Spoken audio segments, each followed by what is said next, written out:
to footballgameplan.com, where football makes sense. I'm Memory Hunt, the czar of the playbook. Bring you a 2011 FCS conference preview on the Southwestern Athletic Conference. We're going to take a look at the SWAC top to bottom. So let's start with the recruiting trail to see how well these teams recruited this past offseason. Best recruiting class in the SWAC, I'm going with Grambling. I like what Doug Williams was able to come and do on short notice, short period of time. Got a good recruiting class, especially on the offensive and defensive line. But as an athlete, Tyree Hollins, that catches my attention. 6'2", 180, a guy that played running back in high school, but may end up playing in the secondary and should be a solid playmaker for a long time for the Tigers.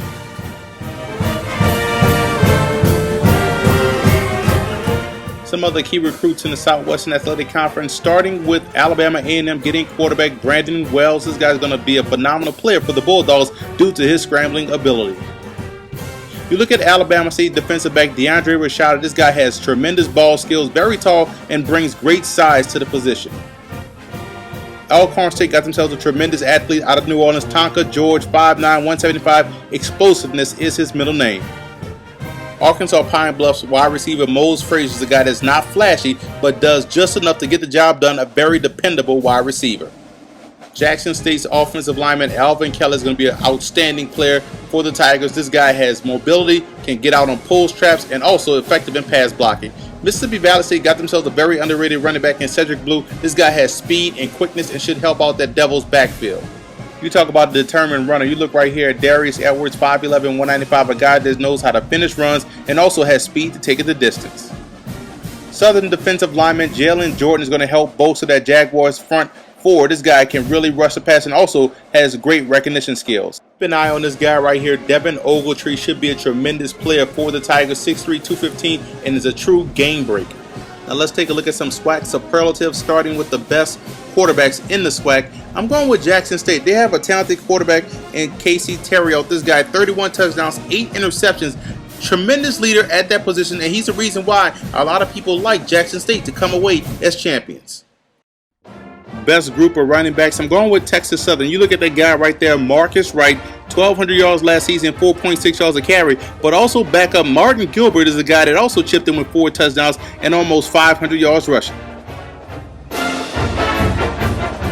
Best receiving core in the SWAC, it's a tie. Jackson State has some solid wide receivers, and there's a reason why Casey Terriot is one of the best quarterbacks in the country. Marcellus Wilder is a guy that can catch everything thrown his way. E.J. Drury has 20 yards a catch, big playmaker, and Rico Richardson is another guy that's very solid, dependable playmakers. Alabama State also has a deep core of wide receivers. You look at Nick Andrews, that's their top player, 600 yards receiving last year, 7 touchdowns. T.C. McWilliams is a guy that's very underrated, big playmaker for the Hornets. Who's the best in the trenches? I'm going with Grambling State. They have a talented They have 2 talented bookends. You look at Sanford Banks on the right side and Benny Peoples on the left side. Both guys anchor a very talented offensive line. Best defensive line in the SWAC, I'm going with Texas Southern. You look at a lot of transfers from major colleges coming into this defensive line, help giving that unit a boost. But defensive end Marquise Jackson is the talented playmaker. 7 sacks, 8 TFLs, a guy that's always in the backfield. Best group of linebackers, I'm going with Grambling. They're a very experienced group of guys, so that's why they make a lot of tackles. But they're led by their headliner right there, Cliff Exma. This guy had 106 tackles last season and 3 interceptions. Best defensive backs, I'm going with Prairie. They have 2 corners that I really like. Moses Ellis is a guy that's going to have a future in the professional ranks. 14 pass breakups, 8 interceptions. But also Lester Butler is a guy that's very solid. Keep an eye on him. He's going to be an up-and-coming player this year. Best special teams unit, I'm going with Grambling. The Tigers have a talented kicker in Zoltan Riazzo and also a talented punter in Fabian Carter. But Kenneth Baptiste is a guy that's dynamite on kickoff returns at 32 yards a return. Offensive MVP, you got to go with Jackson State's quarterback, Casey Terriot. This guy had 31 touchdowns, 8 interceptions. But what impresses me the most is his leadership. This guy has Jackson State headed in the right direction and primed for a title run. Defensive MVP, I'm going with Alabama State's free safety, Keywan Riley. This guy had 7 interceptions last year. Flies all over the football field, pun intended. And there's a reason why that Hornets defense is very stingy. Freshman of the year in the SWAC, I'm going with Mississippi Valley State's running back Cedric Blue. They need explosiveness on that offense, and he provides that in a heartbeat. This guy's going to help jumpstart that Delta Devils offense and lead these guys in rushing as a freshman. best pro prospect. I'm going with Texas Southern's defensive end Marquise Jackson. This guy is just going to be a phenomenal player. May play Russian in a 3-4, but he can also line up in a 4-3. With that type of versatility, it's hard to pass up a guy like this. Team on the rise in the SWAC, I'm going with Arkansas Pine-Bluff. Reason being, they brought over Eric Dooley from Southern. This guy's going to help that offense be a little bit more explosive, so keep an eye on him. And they return 14 starters, so they're going to have a solid bunch to work with and may make some noise in the SWAC. Toughest schedule in the SWAC, I'm going with Alcorn State. You look at the schedule right here, they play all the tough conference opponents on the road: Pine-Bluff, Texas Southern, Alabama State, and they also have to go to Jackson State. That's a tough slate for a team like Alcorn that's looking to make some noise this year in the Southwestern Athletic Conference. Prediction time in the SWAC, starting in the East Division, Mississippi Valley State. Reasons for optimism: Paul Cox at wide receiver. Give these guys a beacon of hope. 24 yards a catch, big playmaker, and they also have an outstanding kicker in Carlos Sanchez. Causes for concern: defensively, they gave up 36 points a game, 468 yards of total offense, and 5.5 yards of carry on the ground. The secondary struggled, but what we will learn is that in year 2 of Carl Morgan's system, you will see some improvement from the Delta Devils. Next up is Alabama A&M. Reasons for optimism: defensively, I love their defensive line. They're a very active group, and they cause a lot of problems for opposing offenses. On the offensive side of the football, you got to like tailback Kadarius Lacey, 700 yards rushing at 5 yards a carry, and they also have a big playmaker receiver in Gialonzo Milton. Causes for concern: the back half of their defense. The linebackers and secondary are a question mark, but what we will learn is that overall, Alabama A&M has enough talent to make some noise this year in the SWAC. Next up is Alcorn State. Reasons for optimism: I like the progression of Brandon Bridge. Look for him to be more decisive this year and have even better numbers in this season. They also have a wealth of talent in the backfield, and defensively, the linebackers are arguably the best group in the SWAC. Causes for concern: can they replace their top 2 playmakers at wide receiver in Johnson and Singleton both depart? And defensively, can they survive the youth movement in the secondary? But what we'll learn is that Alcorn State will probably have to outscore people to stay competitive in the tough Eastern Division. At number 2, I have Alabama State. Reasons for optimism: they're a very solid team all the way around. Talented playmakers in the backfield, deep at wide receiver, and defensively they can stop the run, which is key, and their secondary is awesome. Causes for concern: I look at quarterback Devin Dominguez. Yes, he's solid, but he has to improve his completion percentage. That has to pick up this year in order for them to take the next step. But what we'll learn is that Alabama State, if they can win some tough road games, could win the East Division outright. At number 1, I'm going with Jackson State. Reasons for optimism: they're strong on both sides of the line of scrimmage, and that's going to always keep you in ball games. Terrio in the offense is going to score a lot of points, and defensively, I look at the defensive end. Donovan Robinson should be an NFL draft pick next year, and also the linebackers are the strength of that team.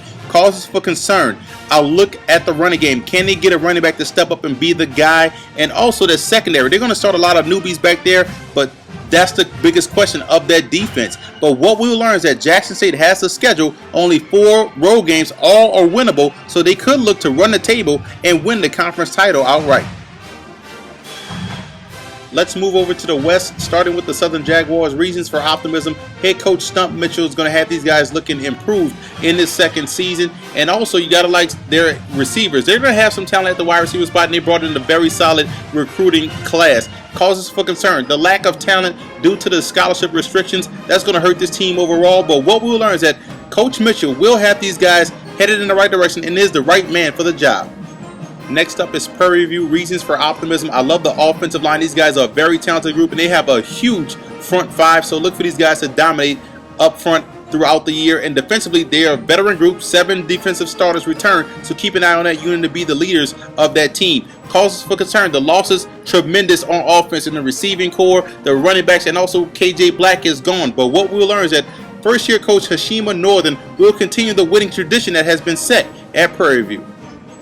Next up is Arkansas Pine-Bluff. Reasons for optimism: you look on the offensive side of the football, tailback Justin Billings and Adrian Moore should be a talented group and should thrive in Eric Dooley's offense. And the linebackers are young and aggressive and very good. J-Ron Harris had 130 tackles last season. Causes for concern: I look at the quarterback spot. They have to find a replacement for Josh Boudreaux. That's going to be a huge hole to fill. And also the schedule is very tough for the Golden Lions. But what we'll learn is that with the 4th year in Monty Coleman's system, bringing in offensive coordinator Eric Dooley, keep an eye on the Golden Lions as my dark horse candidate to win the conference title. At number 2, I have Texas Southern. Reasons for optimism. Offensively, I like Marcus Wright. I like the backfield with Martin Gilbert as well backing him up. And they have some underrated wide receivers that's ready to emerge as big play threats. Defensively, they can smother the run, 2.7 yards a carry. Best defense in the SWAC by far, so that's going to keep them in a lot of ball games. Causes for concern, the QB spot. Can they replace Arvell Nelson? Is Rico Smalls ready to take the reins, or are they going to bring somebody in to compete?